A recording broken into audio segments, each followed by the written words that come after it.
Welcome, welcome, welcome. This is John Van Lunen, and you are listening to Treasures of the Outer Banks, episode 19.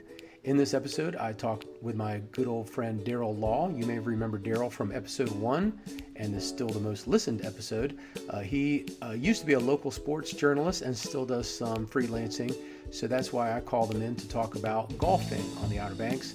So we sat down and we give an unscientific review of the golf courses on the Outer Banks. I should mention right away that I am not a golfer. I probably golf once every 10 years. I don't even own golf clubs. Maybe one day I'll go to Goodwill and spring for some clubs or something like that, but I'm just not that serious. But Daryl has had the pleasure and the honor of playing all the courses in this general area, and that's mostly because of his sports journalism jobs that he's had here. He's had the fortunate ability to play on opening day of a lot of these brand new, or I should say on these golf courses when they were brand new, when they first opened up. So he's been able to hit upon those a little bit. We touch upon a few things, some pros and cons, maybe what to expect, that type of thing. It's also worth mentioning that there are no golf courses on Hatteras Island, so if you're staying in Hatteras and you want to play golf, you're going to have to get in your car and drive a ways. First place you're probably going to hit is the Nags Head Links in Nags Head, so know that. Also, we do touch upon the golf courses in Currituck County, some very good golf courses over there. So if you're staying anywhere near the Wright Memorial Bridge, definitely worth checking out. If you're staying a long way from the Wright Memorial Bridge, you might want to avoid Currituck County. It's going to be a very long drive to get over there. And as always, and with anything during the summer, I would avoid the Wright Memorial Bridge unless absolutely necessary on a Saturday or Sunday. So I would not book a tee time in Currituck County on a Saturday or Sunday in the summertime. Shoulder season, yeah, not a problem. Do it all the time, but not in the summertime. But anyway, we had a great talk, and even if you're not a golfer, I think you'll be amused by some of our stories. And if you are a golfer, hopefully you can glean something from this, and I think you'll have a good time. So sit back and enjoy. It's 1981. You know you're coming to the Outer Banks to live the next morning, and the night before you leave, you sit down and watch Caddyshack. Yes, that's right. And what a great movie. Yeah, classic. I mean, I feel like a day doesn't go by where I'm not quoting something from the Caddyshack movie. Oh, I know. My arm! Yeah. Judge Smales and, oh my God, Chevy Chase and Bill Murray, and the cast just goes on, and Rodney Dangerfield. So, yeah, I've gotten a lot of lines from that one, and one of them is when my dad gave me this set of clubs a few years back. I noticed it had this one club with the wooden handle, and yeah, and it says it's hand forged, number 10 putter. But anyway, I call it my Billy Baroo. Excellent. Because in that scene, when the Judge Smales is trying to win the money, the $80,000, he asks Spalding to bust out the Billy Baroo. Right. And he's all whispering to the club, Billy, Billy, Billy, don't let me down, Billy. So perfect.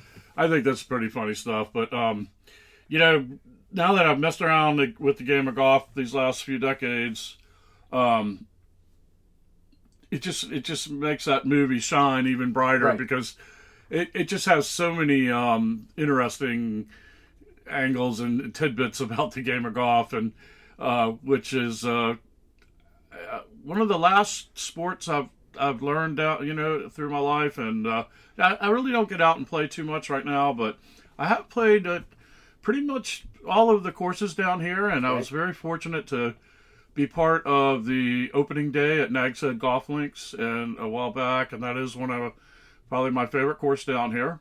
And I had a friend early on who got me out there for a good price. We would go late in the day when everybody was pretty much done, and Sean Jacoby, and he was working carts and also, in the kitchen, I think. And then I went to opening day at the Currituck Club. Oh my gosh, what a great day that was. They really treated us like royalty. And I remember I was a sports editor at the Sentinel, and, I'm this rusty trooper, and I pull up, and there's these girls in the golf carts, and they're coming down, and they pick you up and get your clubs real quick, take you up to the clubhouse, and there was all the food and drink you could eat and drink, and go out on the range and warm up, and then they had the ceremony. And pretty sure I played. It was a Super Bowl format, which means all four people tee off, and whoever has the best drive, you start from their drive, and then you have their approach shot, and so on and so forth.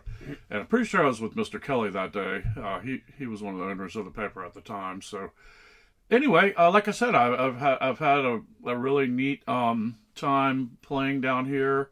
It's like I said, I started off with Sean was helping me, and I used to say, should we go to the range, And he's like, man, this whole place is a range, this is just where you do it. So I quickly learned to keep a spare ball in your pocket. Right. Especially at the links, man. You're going out into the stuff, we call it. Right. The scrub, brush, trees, and... Or the highway. It's totally windswept there. I mean, I did a story on it one time. I was like, phenomenal. It was like 11, 12 holes are impacted by water and or wind, so it's a pretty tough place. In fact, I'd like to mention another playing partner who is Bud Hendricks, who was a longtime Manio golf coach, and he was my mentor over there. We would go, since I was a sports writer, he would have me out with the team, and they would play at 334, and we'd play a couple hours, and each time, he would help me with my swing and, putting and just all of it, really, and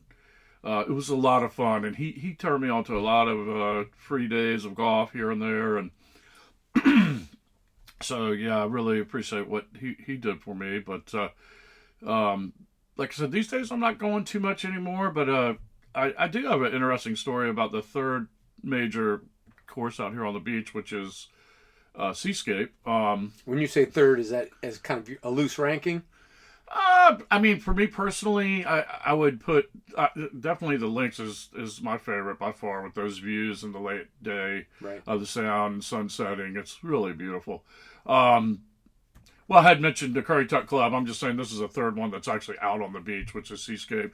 Seascape is one of the first clubs I ever played, and it's also link style. It has a lot of dogwoods on the course, which are the state flower and tree of North Carolina. But so I was working there, and oh man, it was so early in the morning. It was like 6 a.m. and then it was 5 a.m. and I worked 30 days. I worked like 30 days in a row at this place, and I was the summer help, and I was driving like a Cushman or a Gator, Cushman. You were the labor. Yeah, I was pretty ugly. I did the water and towels. But you were Spackler. Huh? You were Spackler. Yeah. One of the really cool things that I will say about that place was driving south on number 1 down the fairway, the sun was coming out over the ocean. Nice. And here I am on this golf cart blazing down. There's dew on everything, and it's kind of chilly, and you're looking out, and the sun is coming up over the ocean. That was something kind of romantic about that. Yeah, that was really cool. I think that was the spring that I had worked.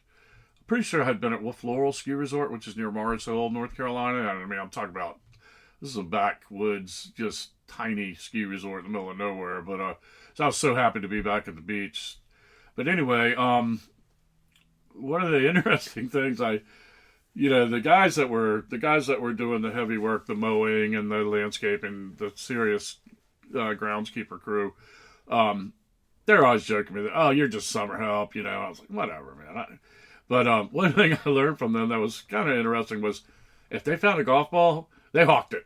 I mean, as fast as possible. We weren't allowed to hawk balls, but really, if you saw a ball laying around, they would pick up, put it in their pocket so fast. And they later said because it was worth $1. Right. And then we were moving some dirt and stuff, and this bucket pops out of the pile, 5-gallon bucket. Guy jumped off the trailer, lickety split, ran over and grabbed that bucket and ran over and put it in his truck real quick. And I'm like, what the world? Man, a good bucket like that was worth $5.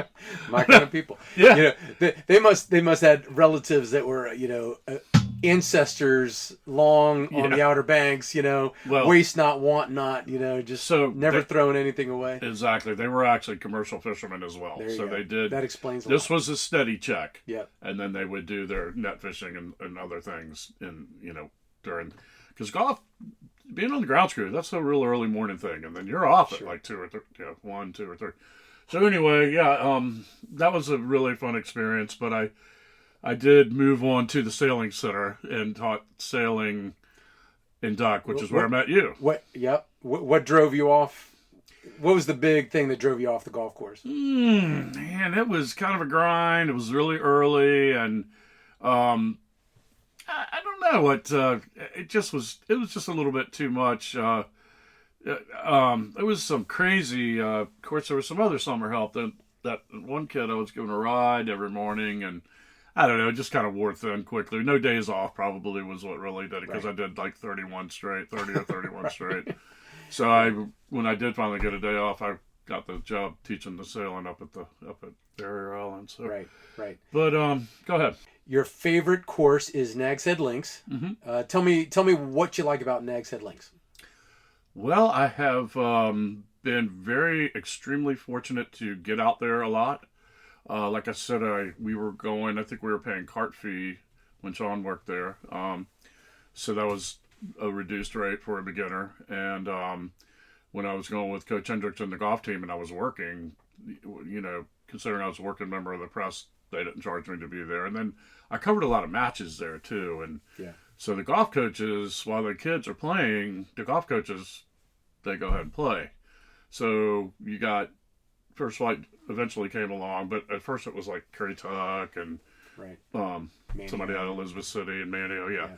So I met all these cool coaches, and a lot of the golf coaches were also like the football coach or the basketball coach. So it was kind of a brotherhood, but probably one of the things that really happened that was kind of cool, on probably the third time in my whole life I'd ever played golf, we were there at the links, and I was with Sean, and I teed it up.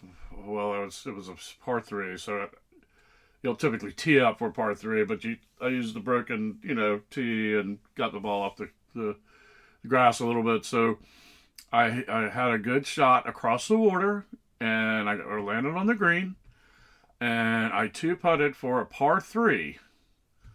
And I tell people I have spent thousands and thousands of dollars trying to emulate that day, because it felt so good. I mean, I'm serious. You spent $10,000 on golf in a heartbeat, and it just. So Nags Head Links, I know, how many holes do you think sit right next to the highway there? And I'm not trying to be critical, but I just find it funny. Yeah, there's the number 2 and number 3. Okay. Are run along the road, and there's a stormwater management ditch in between the holes and the highway there. But I mean, it's not out of the ordinary. I mean, people do, I'm sure, hook a ball over there and slice a ball over there. I have heard guys hit a ball over the ditch, but not on the highway, and play it where it lied. Yeah. On the other, you're practically standing on the shoulder of the highway. Sure. When I drive down to work on the bypass, sometimes you'll see them over there ball hunting, and that is the course of many balls. So if you ever play 18 at the links and you got the same ball in your pocket when you're done, you have done something good. You've really accomplished something there. Good. So, I love the links. Another cool thing about the links, so I've played there the most. I've played there, I've played there carte blanche, so to speak. And, but another really cool thing is the sound side views, and there's nowhere better to take them in other than the clubhouse. And then the clubhouse is the Players Grill. Nice. And has a beautiful view of the sound there. And golf is always on. It's meant for people turning the corner. It's in between number 9 and 10, and you can get a fast hot dog and a beer to go, or we found that's a nice place to sit and have a business meeting during the summer when everything's so busy you can't get in, and it's very well air conditioned and big nice wooden tables, and it's very relaxing. They just got new club chairs there that are on wheels, they're leather, and it's just always been one of my favorites, and the food's really good. So not too expensive, 10, 12, 15 bucks, and you're out of there. I would give them pretty high marks. Basic food, but just a cool location. Yeah. Chicken salad, tuna salad. There's garden salads. they got the chicken tenders and wraps and things of that nature. It is. I can vouch and say it's a beautiful neighborhood. The roads all wind through the golf course, and the houses are nice, and it's just all around nice place. I did do a little research. Peak season, tee fees are $138. So obviously, whenever you hear this podcast, you should probably do your own homework. If it's not peak season, I'm sure the rates go down, but that's what it was in the summer of 2022. All in all, you said it was Scottish links type of course. Explain that to me, because I'm not a big golfer. So that is when you have the tee box has grass, but the fairway may not have grass. It may be sand or long grass, and the idea is to land the ball in a landing area that is, again, like fairway grass, and then you take another shot and try to get it on the green, which I believe they're a little bit larger. I don't know if that's part of it or not. Like in Britain, the greens are huge. I mean, at the British Open, but here they're not really that big. I mean, it was hard for them. So are the holes a little shorter than normal? No, I don't think so. Okay. Yeah, actually at the links, I think they are a little bit shorter. But like I mentioned before, there's wind and water come into play on, I mean, it's well over a dozen holes out of the 18. So you have to play the wind. You have to watch out for being in the water, which is a penalty, obviously. There's a couple bridges. So you kind of hit from, some people call it target golf, or you have you go from the tee box to a landing area, and then you try and get on the green. So I can say, because I owned a water sports business right around the corner. I mean, a quarter of a mile away, maybe, and it gets windy down there. It's not unusual to see 20-mile-an-hour winds in late afternoon in the middle of summer. Right. Or maybe if it's shoulder season, you might see 20-mile-an-hour out of the northeast. So yeah, sure. It's definitely going to be. There's not a lot to block the wind down there. It's going to be windy. Well, before we move on to the next club, I wanted to mention that I was around and working for a paper when the club was built and opening day, and it was a big deal because it's also a Ocean to Sound community that they built at the same time, and the pool complex across the abreast of the golf club. But anyway, they let Webb Fuller, who was the town manager at the time, take the first drive. Yeah. That was kind of cool. That is cool. So they were owned by Club Corp, and they, in the years that followed, opened the Currituck Club, which is in Corolla. And oh man, what a first class place that is! I've only played there a few times, but I have actually photographed a couple weddings up there, and it's just a really beautiful area of Corolla. So, like I had mentioned, I played the opening day there, and they really took care of us. And one thing that happened that was, different, so there was a lot of wildlife on the course that very first day. Like turtles and raccoons. They hadn't moved or relocated these things. It was a really beautiful, remote part of the island, maritime forest, sort of on the edge there, and just a gorgeous part. In fact, we used to four-wheel there, and there was an old road, and it was a dipping vat area. And this is where you take your livestock and you dip them to kill the parasites, ticks or fleas, I guess.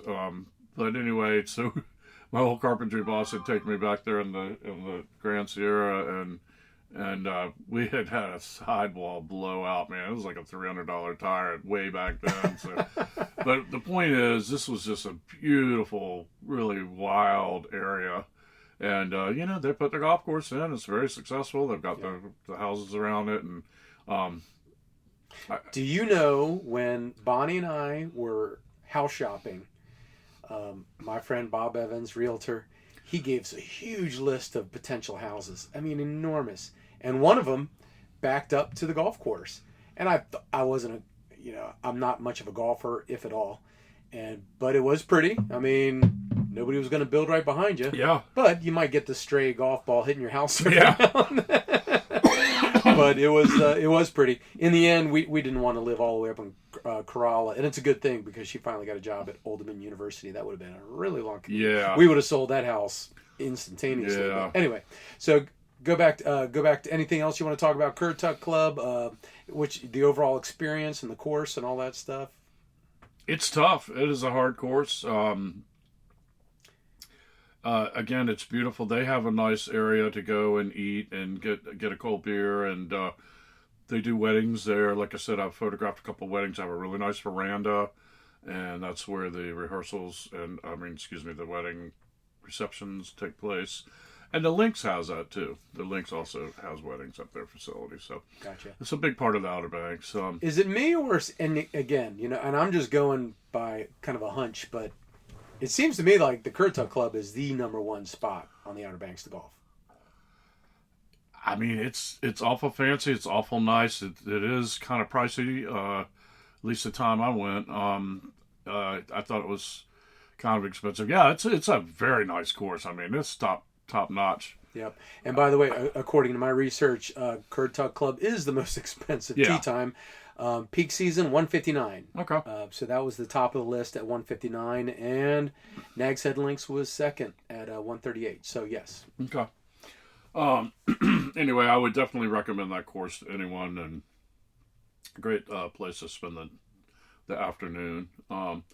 So those are the 3 beach courses, and well, wait a second. What you got? What about Duck Woods? Oh, the original, the OG. I have definitely played there quite a few times. My friends live across the street from me here. They have a membership. They play there a lot. It is semi-private.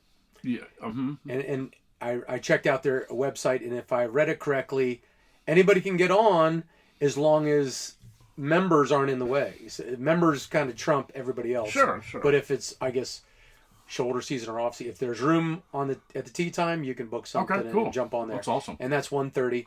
And we are actually currently just a quarter mile away from Duckwoods Country Club. We're at my house in Southern Shores, and from what I see, I drive by it all the time. Looks professional. Everything looks neat as a pin.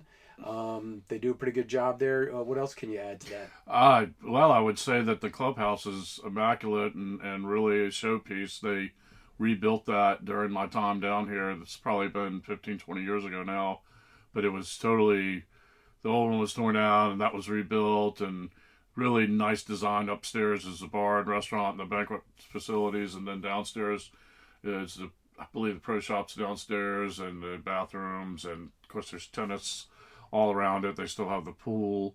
There's a driving range. When real estate's so valuable, it's hard for these courses to have, big driving ranges. But like at the Links, they use a special ball, the Bermuda ball or something it's called. It has a shorter flight distance so that they can still have a range, but the balls don't go full. I remember I was listening to a woman golfer talk about Duckwoods.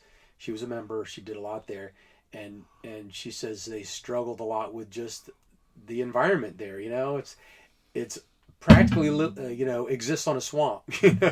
And then you have the critters, whether it's possum, Duckwoods. Yep. Yeah. Deer, coyote, muskrat. Yeah. I mean, I'm sure there's all kinds of stuff just rummaging around, furrowing in. I mean, they might be worse than gophers. I don't know. Kill all the gophers. Won't we get in trouble? Yeah. One thing that I've heard over the years, and I probably should have verified it before we talked about it, but there's a lot of ripples on the fairway there, and there's a lot of water. And I'm left-handed, and I tend to slice a lot. And it seems like there's water on the left. I have lost some buckets full of balls at that place, but right.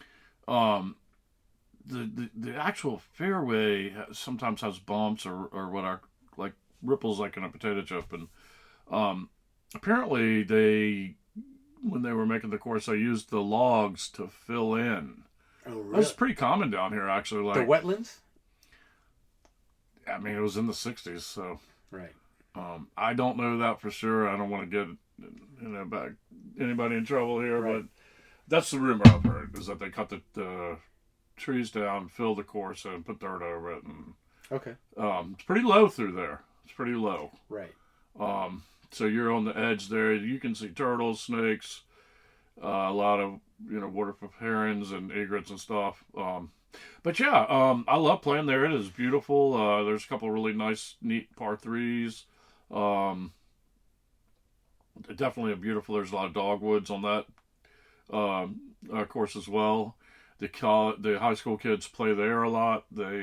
All three of those courses that I mentioned, they don't go up to the Curry Tuck Club as much, I don't think, because it's out of the way. But all three of the beach courses, I'll call them, are really good to the high school golf program and middle school. They have it at First Flight Middle now. Yeah.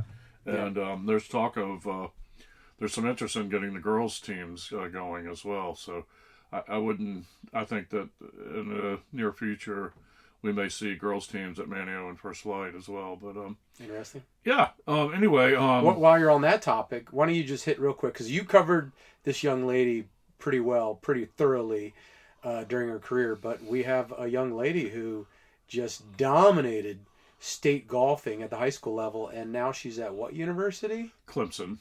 Yes. So tell me about this young lady at Clemson. So Catherine Schuster, and she went through the First Flight schools. I think I first learned about her when she was doing really well in the middle school golf, and one of the things she did that was so interesting was she did the drive, chip, putt at the Masters. Nice. So it's something they offer at Augusta and National, and I guess there's a lot of qualifying, and there's you have to go up and up and up, but she did really well. She won there. I think the first year. Anyway, I can't remember the order of it all, but that she had 1 year she didn't win, but she had 1 year she did win, and she's the real deal. And I met her and her father up at Duck Woods one day to take her picture and stuff, and that guy, her dad's such a trooper. She would hit the drive, and he would run down there and get the ball for her and come back so we could take another picture. Oh, yeah. I'm telling you, man, what dedication. And he has really been there for her. And how many state championships did she win? I'm pretty sure she won all 4. Isn't that crazy? Freshman, sophomore, junior. That is crazy. For First Flight. And they were played inland. I can't remember the course right offhand, but yeah, I'm pretty sure that she took care of business each time out there, which is kind of cool. And how is she doing at Clemson? From what I see on Facebook, it looks like she's doing fine. I mean, to the best of my knowledge, she's doing great, and she's really going places. So. Nice.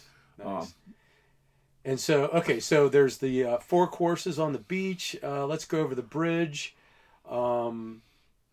If we're working east to west, the first place you could stumble across is Holly Ridge over at Harbinger. Yep. And I want to preface this with saying that Holly Ridge is just a basic course. And I'm not saying that to be disrespectful. I just want to say that so everybody's expectations are a little more corrected, because it's a basic course. So don't go over there expecting Curry Tuck Club. Don't expect Duck Woods. Don't expect any of the beach courses. But I would say this, if you had kids and you just want to run out there and just kind of goof off and, maybe expose some kids to golfing without breaking your pocket, I would probably take them to Holly Ridge. Peak season, $69 tee times, but really basic. What would you like to add to Holly Ridge? Well, they were running the price about half of that the other day when I went. I actually took my wife, Wanda, and my son, Austin, over there. I'm trying to get him to develop an interest in the game of golf. And they have a nice range, plenty of room, small club.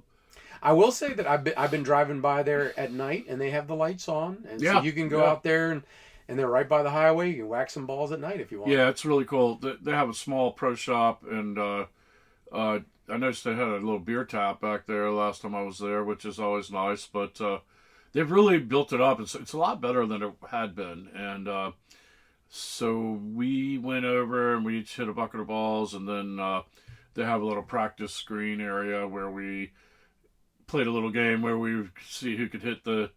They didn't have holes cut out this time. They just had flags, and so we were playing who could hit the flag first. It was kind of fun.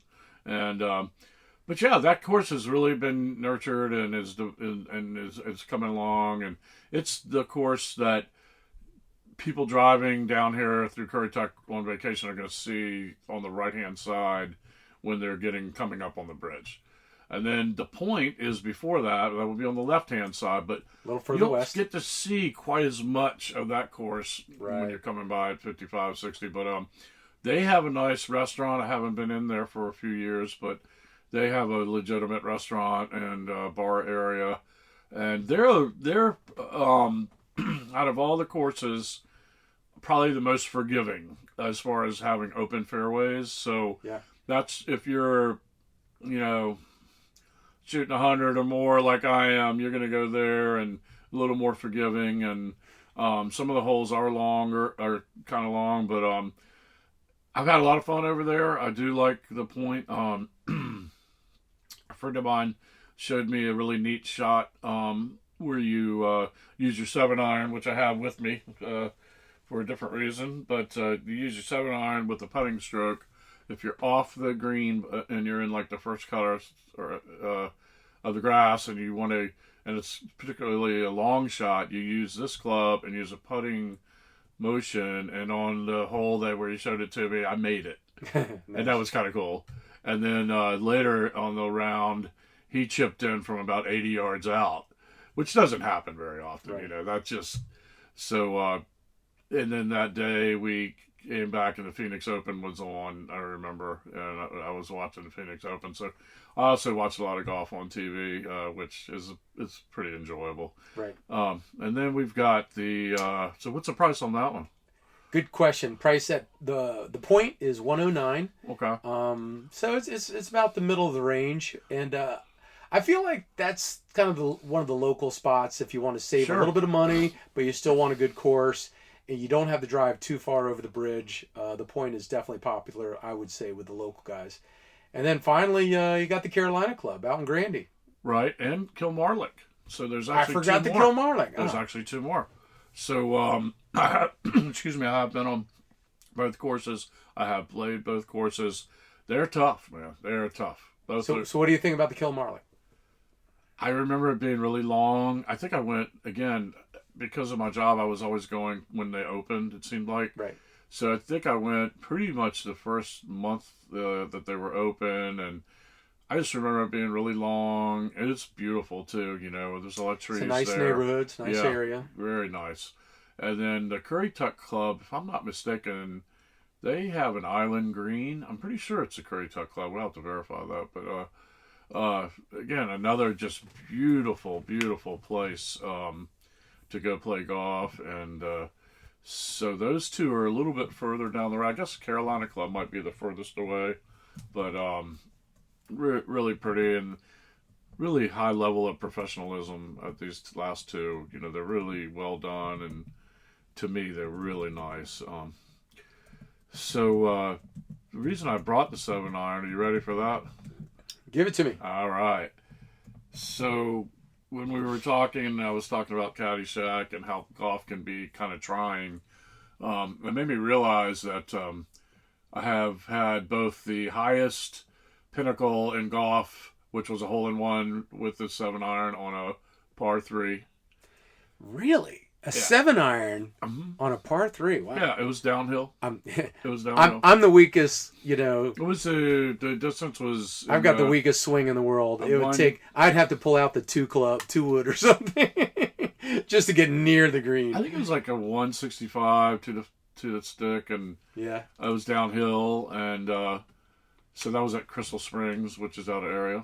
And I'm googling it right now, and the Carolina Club does have an island green, and some long par 4s. Yeah, gotta stack it and smack it over there. That's a lot of distance. The links is more kind of almost like finesse on a lot of shot making, a lot of shot shaping. When you say the links, that's back to the next links. Yeah. So anyway, and then I did want to share with everybody, my dad I had played a lot of sports back home, and my dad had really, really preached to me about taking up golf, but golf was during lacrosse, and I liked lacrosse, and I didn't want to learn. So I finally went out with my brother-in-law, who had played a lot of golf and was kind of a country clubber anyway, and we took my sister Denise, and we went to Penn Park, and on the very first swing on the number one hole, these junky old clubs I got at the garage sale or something. The persimmons, the wood head, now they're metal heads. The woods are made out of metal, but this was persimmons, and that daggone, I hit the ball and the club head flew off the end of the shaft. Did it land in the water? Yes, it actually found the creek and was like rolling down the creek and went further than my ball. And that was pretty much it for me. So that's why I waited like 2 decades to try again. But took 2 decades of therapy to get the golf clubs back out again. Oh Lord. Anyway, it's kind of before I came over, I watched that the Cinderella story when Bill Murray is hitting the flowers with the sickle, and this is some funny. This is back to Caddyshack. Oh, it's just what a great movie, and golf is such a great game, but it can just humble you so quickly. And I will say this. So I play about every 10 years, and my whole attitude is I'm just going to go out and have fun. Yeah. You know? Because if you go out to be serious or compete or anything, forget it. It's going to go down the toilet so quickly. And you know what? I joke around with the guys, and we hit some balls, and we laugh at some shots, and it's always a good time as long as I have that attitude. But then again, I don't play enough to be competitive. If I played every day, I'm sure my mindset would probably change a little bit, but not until then. Yeah. There's usually some golden delicious beverages involved with golf in the cooler bag or whatnot, and you hit a good ball and you joke around with your buddies, and you're something like I'll take a full bucket full of those, and we like to stack it and smack it and grip it and rip it, and when I was over with my son over at the Holly Ridge the other day. I kept hitting the worm burners, and that's when it's 2 inches off the turf, and it's just going on and on, and then you got the chili dip, and we used to play that if it was close, if you got the ball close enough to the cup, that if you laid your putter down with the club head in the cup and back, and the ball was in the leather, that was a gimme. Sure. Okay. So you walk up to golf can be about speed, because you were talking about people. Tee times, and you don't want to hold up the guys behind you, and you don't want to hold up your people you're golfing with. So we play ready golf. So you better have it together. You better be ready to hit when it's your turn. You need to be ready. So if somebody tells you to pick it up, it's in the leather. You typically should do that, because if you say no, I want to put it in, and you miss, it counts. Then you didn't get the benefit of that gesture. But like I said, I played a lot with Bud Hendricks, and he really taught me, about ready golf, and it's a good way to be. It speeds it all up, and like I said, it's nice to have an extra ball in your pocket. Yep. I feel like I always have an extra ball and 2 clubs in my hands. Yeah, right. Because I might be in the woods or I might be on the green. I don't know. There's nothing wrong with that. I remember when I did go on that junket to Myrtle Beach, I really learned to, when I was going to leave the cart, I would take the putter, the 7, and the sand wedge, and that way... Yeah, you wouldn't have to walk back. Yeah, and you're kind of covered, and I kind of, bump and run. Once I learned how to do that, that really lowered the number of total shots per hole for me. But, I mean, you can just play all the time and keep learning, and it's really, kind of a cool game. And I'm really happy that we have it, that it's thriving here and at the high schools, and it's just such a great sport. Get outside and get some exercise and have some fun with your buddies. So, excellent. So, kind of wrap it up a little bit. So, if you were going to give any advice to visitors, tourists coming down, and they brought their golf clubs, what would you say to them? I would certainly say to play the course that's closer to where your rental cottage is. I mean, who wants to come down here and ride all over creation to go play golf with your buddies? I mean, if you're in Kiddo Hills, Nag's Head, you're looking at the Links or possibly Seascape. If you're in Kitty Hawk, Southern Shores, you've got Seascape and Duck Woods. If you're in Corolla, by all means, play the Curry Tuck Club. Wow, what a beautiful place. Like I said, they have a restaurant. you'll make some memories there. And then, if you are looking for something a little different and you don't mind getting off the island, like I said, the Currituck Club and the Kilmarlock are really nice, super nice courses and well done. And then, if I'm not mistaken, the Point and Holly Ridge are a little bit cheaper. Yeah. My favorite over there is the Point because it's forgiving. And, I'm typically not hitting it straight down the middle. And if there's more fairway, I have a better chance at making a decent score.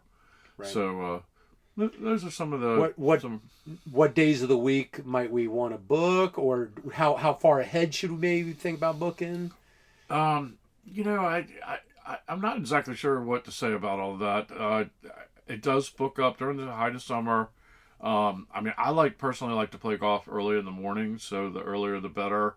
Or maybe even late in the day, but, it's going to be, you need to expect the course to be pretty full during the summer. And there's marshals out there and starters and, they're going to keep play moving. And, let people play through if if they've only got 2 people or 3, and you've got to force them, you should consider letting the other people play through. And again, the ready golf is really nice and important.